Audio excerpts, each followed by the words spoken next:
राज्य में हुए पेपर लीक को लेकर विपक्ष ने सदन के बाहर प्रदर्शन किया। तमाम विपक्षी विधायक सदन की सीढ़ियों पर पहुंचे और सरकार विरोधी नारे लगाए।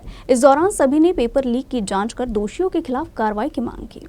राज्य में हुए पेपर लीक को लेकर विपक्ष ने जांच की मांग की है। इसी को लेकर सत्र के 7वें दिन विपक्षी विधायकों ने सदन के बाहर प्रदर्शन किया।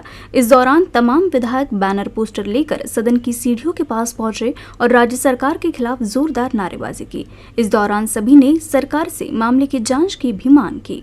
बेरोजगारी मोदी की गारंटी, बेरोजगारी मोदी की गारंटी, पेपर फुटी मोदी की गारंटी, पेपर फुटी मोदी की गारंटी, बेरोजगारी मोदी की गारंटी, फक्त जाहिराती मोदी की गारंटी, फक्त जाहिराती मोदी की गारंटी, खोटी आश्वासनं मोदी की गारंटी, बेरोजगारी मोदी की गारंटी, बेरोजगारी मोदी की गारंटी, बेरोजगारी मोदी की गारंटी, बेरोजगारी मोदी की गारंटी, पेपर फुटी मोदी की गारंटी, पेपर फुटी मोदी की गारंटी, पेपर फुटी मोदी की गारंटी, पेपर फुटी मोदी की गारंटी।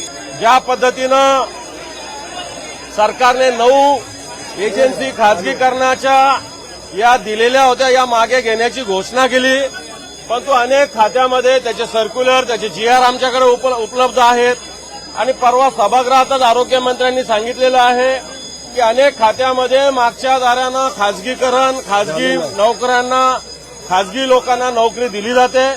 याचाच अर्थ खाजगी एजन्सी मागे घेण्याचं, कंपन्या घेण्याचं फक्त नाटक या सरकारने केलंय। थोडक्यात मराठा आरक्षण असेल, बाकीच्या समाजाचं आरक्षण आहे, याला कारण बेरोजगारी आहे आणि ही बेरोजगारी हटवण्याच्या ऐवजी सरकार ही बेरोजगारी वाढवण्यासाठी लक्ष देतं की काय, अशा प्रकारची स्थिती आहे। या देशामध्ये कोणत्या विषयावर मोदी की गॅरंटी अशा पद्धतीनं सांगितलं जातं, तर मला वाटतं या महाराष्ट्रात बेरोजगारी ही मोदींची गॅरंटी आहे, पेपर फुटी ही मोदींची गॅरंटी आहे, शेतकऱ्यावर अन्याय, द्राक्ष बागांवर अन्याय ही मोदींची गॅरंटी आहे, कापूस उत्पादकावर अन्याय ही मोदींची गॅरंटी आहे। आणि म्हणून याच्याविषयी आम्ही या ठिकाणी आंदोलन केलेलं आहे। कारण या देशाचे गृहमंत्री बेरोजगारांना जर नोकरी मिळत नसेल तर पकोडे तळ अशा प्रकारचं आवाहन केलं होतं आणि म्हणून या बेरोजगाराच्या तरुणांची सुद्धा त्यांनी थट्टा केली होती आणि म्हणून प्रतिकात्मकरित्या इथं पकोडे टळण्याचं काम सुद्धा आम्ही विरोधी पक्षांनी केलेलं आहे।